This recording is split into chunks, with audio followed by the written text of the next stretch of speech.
அனைவருக்கும் வணக்கம். இல்ல நான் கொஞ்சம் லேட்டா தான் இணைந்தேன். நான் வெளியே வேலையா இருந்தனால சாரி. அண்ணன் முனிஸ் அவர்களோட கதைகள் அனுப்பி வைத்தாங்க. அதுல துண்டு பீடி இப்ப சர்ச்சு நீங்க பேசிட்டு இருக்கும்போது தான் நான் வாசிச்சேன். அதுக்கு எனக்கு டக்குன்னு டைம் கிடைக்கல 4 கதைகள் வாசிக்க. துண்டு பீடியை பத்தி கொஞ்சம் சத்தமா பேசுங்க, கேட்கல.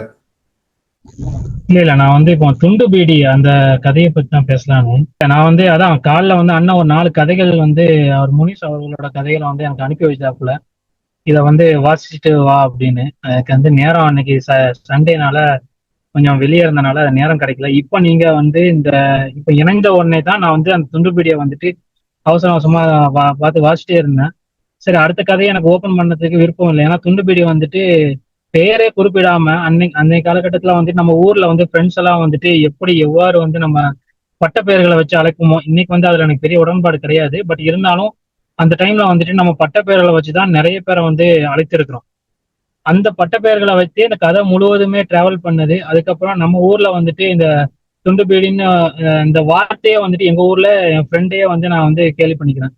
ஏன்னா அவனும் இதே மாதிரிதான் துண்டு பீடியை கீழே கடந்த துண்டு பீடியை எடுத்து வாயில வச்சு அவங்க வீட்டுல நல்லாவே அடி வாங்கணும் ஆக்சுவலா.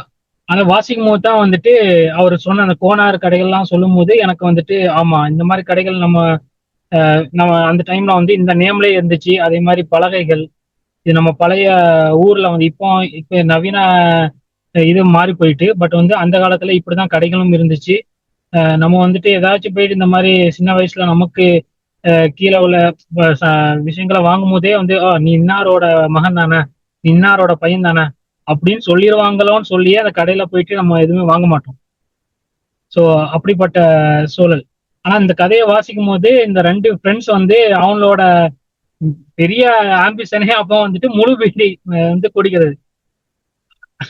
இதே நம்ம தப்புன்னு தெரிஞ்சாலுமே அந்த கதையை வாசிக்கும் போதே பாரு, இதுக்கு இவனுக்கு ஒரு ஆம்பிஷன் இருந்திருக்குது அப்படின்னு சொல்லிட்டு அவங்களோட ஃப்ரெண்ட்ஸையே ஏமாத்தி இந்த இதெல்லாம் பார்க்கும்போது எனக்கு இப்படிதான் ஒரு இந்த ரஜினி முருகன் படத்துல கூட அப்படிதான் வரும். இவங்க 2 பேரும் அவங்க வீட்டுக்கு முன்னாடி இடம் ஒரு போலீஸ்காரங்களே இங்க ஒரு இது தங்க இது காணா போயிட்டுன்னு சொல்லிட்டு அவங்களே தேட வைப்பாங்க.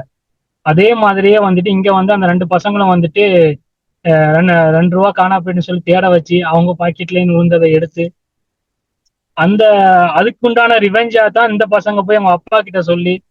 ஸோ இதை நான் வாசிக்கும் போது கடைசியில என்ன சொல்ல வர்றாரு, இந்த இந்த கதை மூலமா என்ன சொல்ல வர்றாருன்னு யோசிக்கும் போது தான் கடைசியில அந்த மெசேஜ் தன்னோட தகப்பன், அதே தகப்பன் இல்லை, இன்னைக்கு நம்ம வீட்டோட ஒரு சின்ன குழந்தைங்க தன் முதியவர் வீட்டுல இருக்கிறவங்க எப்படி நடந்துக்கிறாங்களோ அதை பார்த்து தான் அவங்களோட இஸ் மிரர், கண்ணாடி தான் நம்ம என்ன பண்றோமோ அதை தான் அவங்களும் பண்ணுவாங்க.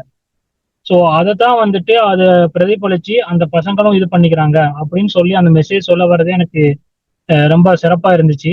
கடைசியில என்னமோ இவங்க எதையோ சாதிச்ச மாதிரி அதை போட்டு கொடுத்துட்டு, சரிடா அவனை தான் அடிக்கிறாங்கன்னு தெரியுது, அவங்க அப்பாவையும் ஏன்டா துரத்திட்டு போறாங்கன்னு சொல்லி கதையை முடிச்சிருப்பாரு.